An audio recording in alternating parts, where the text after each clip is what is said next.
Atur aku usaha, aku kerja lagi. Aku Azlan the prototype, cold call laju, salis tak hype, pelan-pelan naik, lepas tu Kereta dah ada, mesti nak wangi kan? Jadi video ni khaslah untuk peniaga-peniaga car perfume di mana awak sekarang tengah mencari pengilang, parti ataupun botol untuk car perfume awak. Di mana awak ni bancuh perfume sendiri tapi awak mencari bahan mentah dia. Jangan risau, dekat NKH ni bukan sekadar menjual perfume yang dah siap tapi kita juga menjual bahan mentah untuk awak bancuh perfume awak sendiri. Tada! Inilah botol yang saya masukkan tadi. Botol car perfume yang baru saja masuk dekat NKH, panas-panas lagi. Dan apa yang membezakan dia dengan yang lama? Daripada segi botol sama saja, botol bulat. Yang bezakan adalah dia punya cap. Yang lama ni dia punya cap bulat macam kepala, manakala yang baru ni dia bulat juga tapi dia ada permukaan rata dekat atas ni. Di mana kalau awak nak buat enggreh boleh sangat sebab dia ada permukaan yang rata. Dan untuk harganya pula awak boleh tengoklah dekat beg kuning kita. Kalau awak dapat dengan harga lagi murah, itu dikira rezeki dekat awak. Dan untuk cara penggunaannya sama sahaja seperti botol yang lama. Di mana awak kena masukkanlah stick ni dekat dia punya penutup kayu. Lepas tu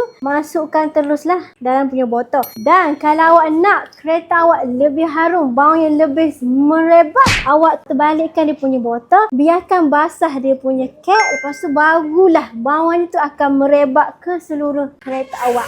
Tapi kalau awak jenis berniaga car perfume secara besar-besaran, yang ni awak jangan risau sebab kalau awak tekan link di bio saya, kita akan sediakan harga borong, harga untuk 1 karton, 3 karton, malahan kalau awak nak 10 karton pun kita boleh providekan untuk awak. Jadi tunggu apa lagi?